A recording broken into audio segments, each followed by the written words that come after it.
by his side.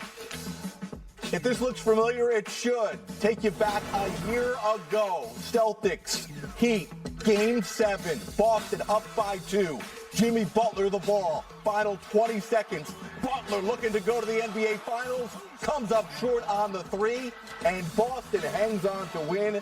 They would eventually lose to the Warriors in the NBA Finals. But Butler with that great look that I'm sure he's thinking about heading into tonight and this series, as we welcome you in to Playoff Central Live, presented by AT&T 5G. Feels so good to be back here in the Atlanta studio with a pair of Hall of Famers who are going to carry us through the next hour as we get set for TNT's live coverage of the Eastern Conference Finals. Live from Boston tonight, we've got Isaiah Thomas.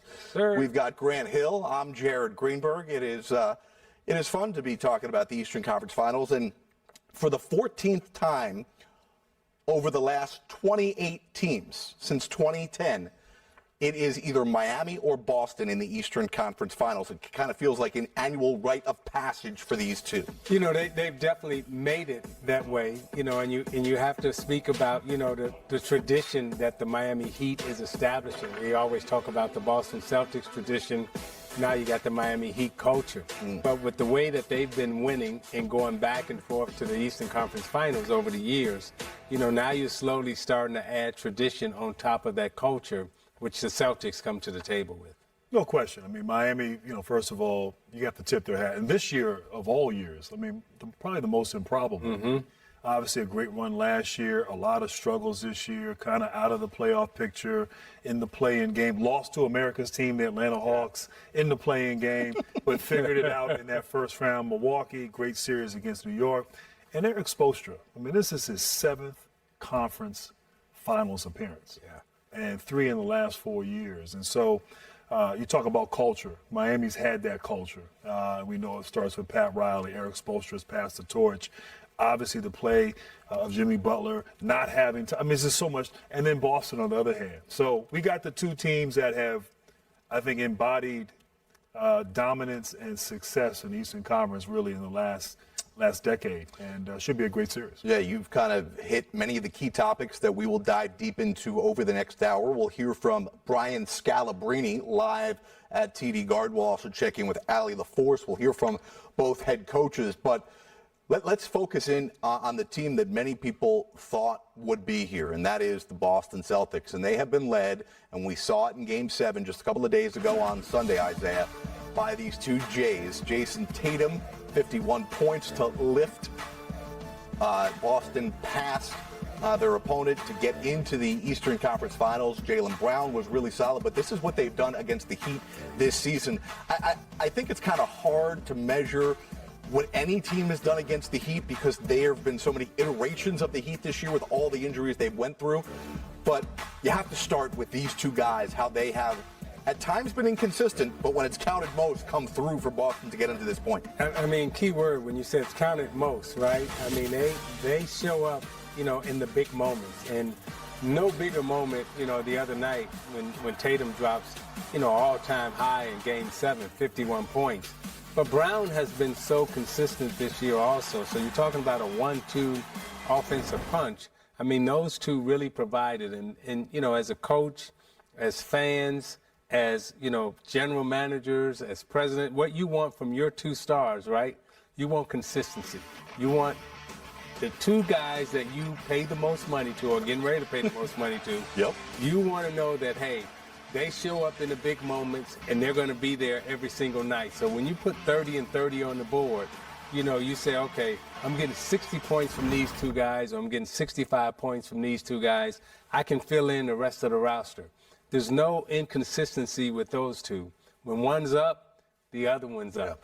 When one's down, the other one's up. Very rarely have you seen both of those guys down at the same time. No, but there have been a bit of a roller coaster for Jason Tatum, and many people started to question, is it in his head going back to the NBA Finals last year? I don't want to make an excuse. Are you going to ask a Duke guy about another Duke guy about is it in it?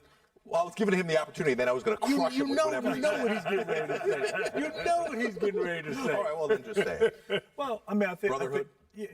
the brotherhood. No, but I mean, I think for both of these guys, I think you got to understand where they are. They're in Boston, and we talked about the culture of Miami just a few minutes ago. Like, there's an expectation in Boston, and look, we're grateful. We were excited last year, but you didn't win. You didn't get the job done. You have to live with that for an entire season, and there's a responsibility that comes with being that guy.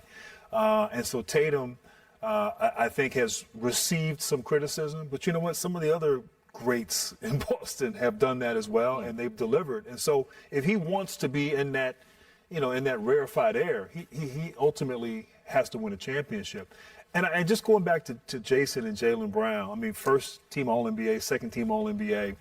What's impressive, we can talk about their talent, their skill, but it's the character of those two guys. And two young guys who, sometimes can get caught up in wanting to establish yourself and be the guy.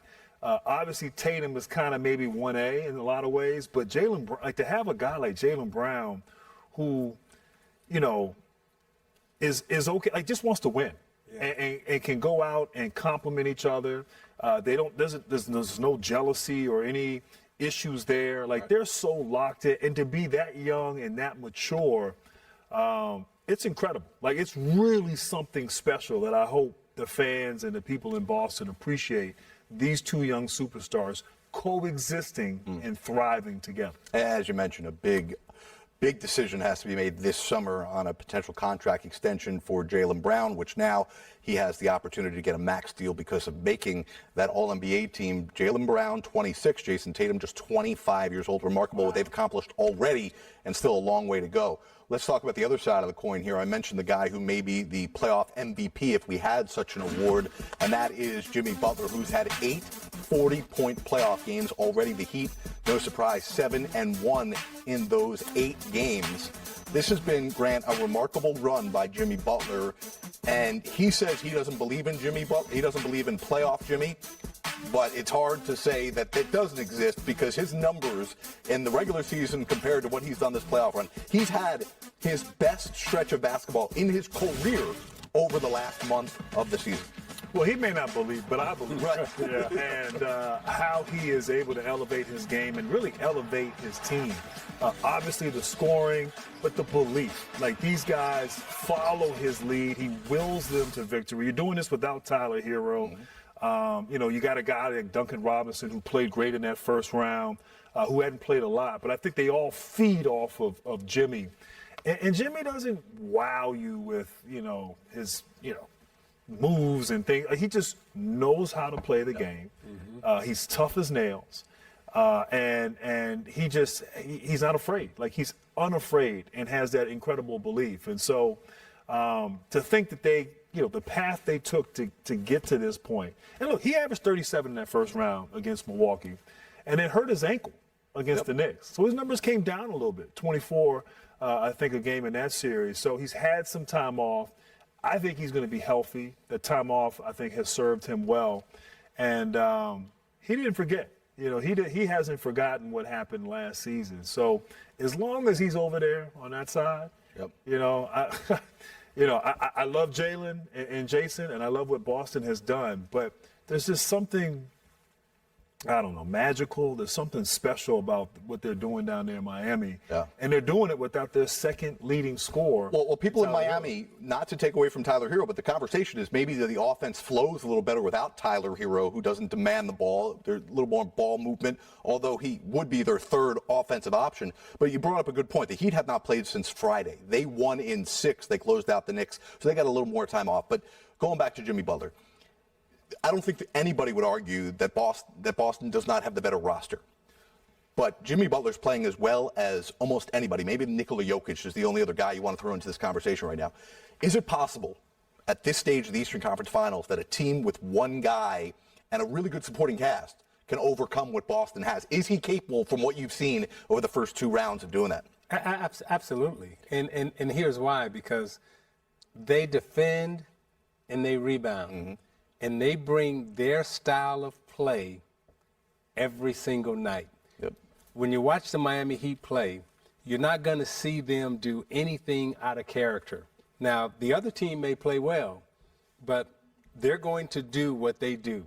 They defend, they rebound, and they hustle, right? And when you talk about competing, right, we always look at skill, points, numbers, and everything else, but what you can't measure is what's in somebody's chest and the ability and the willingness to go out and compete against someone who everyone is saying is supposed to be better than you. So when you look at their roster, right, they have ultimate competitors.